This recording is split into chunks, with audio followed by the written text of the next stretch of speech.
crèche que je vous présente est en fait une démarche de piété filiale que j'ai vis-à-vis de mes parents et particulièrement de mon père qui a su me passionner. Il est vrai que je fais cette crèche avec grand plaisir parce que c'est, comme je le disais, un moment de piété filiale certainement, mais c'est aussi brandir un flambeau très haut pour faire passer des valeurs, pour faire passer une histoire, pour faire passer une culture à notre descendance qui en est finalement très fidèle.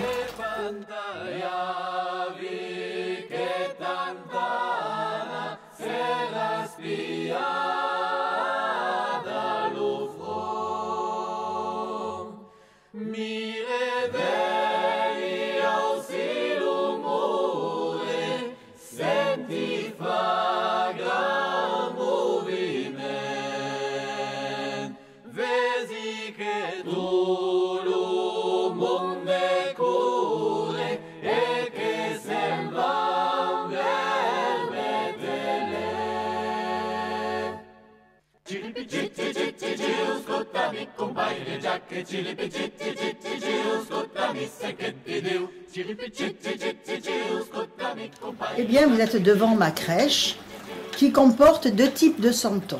Des santons qui sont au premier plan, qui sont très grands, qui sont des santons marseillais de Gobert-Caillol, puis Sylviane Delchamps, qui datent du XVIIe. Ça, c'est tout le premier plan de ces grands santons. En second plan, cependant, vous avez les santons de tous les santonniers marseillais et aixois. Ils sont tous représentés dans ma crèche. Et enfin, dans la montagne, les tout petits puces sont des santons qui viennent de Mayenne, le pays de Frédéric Mistral, et qui datent de mon enfance, puisque ce fond de crèche a été fait dans une caisse d'orange par mon père.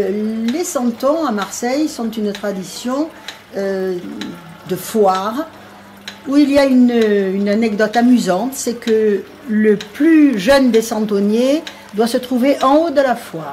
Et puis au fur et à mesure qu'un santonnier passe le flambeau à sa descendance, eh bien l'acquéreur repart se mettre en haut de la foire et tout le monde décale d'autant de place sur la foire aux santons. C'est typiquement marseillais. Voilà, donc vous avez des santons au fond qui sont des santons très massifs, comme le sont traditionnellement le plus grand nombre de santons, car les santons du XVIIe, que vous pouvez voir au premier plan, sont des santons très aériens, avec des bras, des grands chapeaux, et surtout énormément de petits articles que l'on doit poser auprès du santon, qui créent évidemment de nombreuses difficultés et une très grande fragilité. Pourquoi la Provence en fait ? Alors là, parce que c'est la crèche, c'est universel, on en fait dans tous les coins de France. On a dit beaucoup de choses, mais il faut d'abord ce qu'on appelle la crèche, évidemment c'est quand même religieux, c'est uniquement la Sainte Famille, hein, la Sainte Vierge, Saint Joseph, l'âne, le bœuf, et puis les rois mages et le berger. C'est ce qu'on trouve dans les églises en général.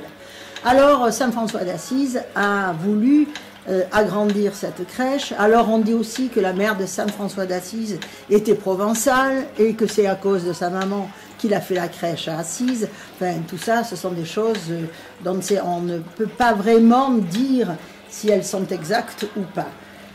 En Provence, ce qui est vrai, c'est que la vie entre partout et la vie des métiers et la vie du paysan. C'est une terre agricole, c'est une terre de métier avec une grande connaissance des tissus, des teintures, des travaux du bois. Donc on va faire rentrer dans la crèche tous ces personnages qui symbolisent le travail en Provence. Mais aussi, la Provence, c'est la langue, c'est la danse, c'est la musique, puisqu'on sait que les troubadours sont à l'origine de notre musique et de son épanouissement dans l'Europe entière.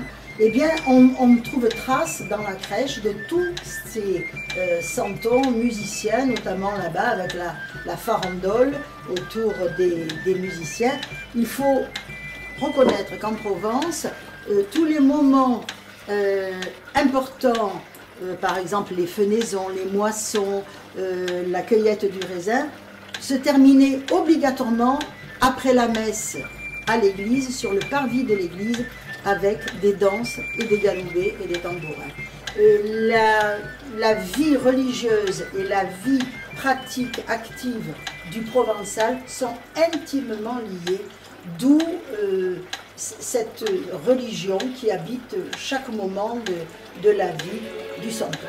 Il y a la chèvre de M. Seguin qui vient se désaltérer au seau d'eau qu'on a laissé près du puits pour le pauvre qui peut passer, et il y a le loup qui est en embuscade et qui attend que la chèvre s'approche pour lui sauter dessus. Mais enfin, nous avons 2 chiens qui sont là aussi.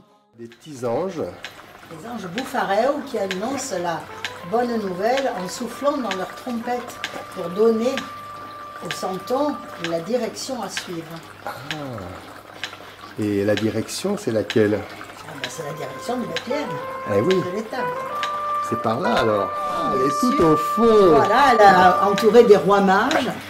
Alors là, ce sont des santons vraiment très anciens. Parce qu'aujourd'hui, les rois mages sont arrivés. Ils sont arrivés, il y a le gros éléphant, il y a le dromadaire. Alors c'est les rois mages, Melchior, Gaspard et Balthazar, qui emmènent la myrrhe, l'encens et l'or au petit Jésus. Chili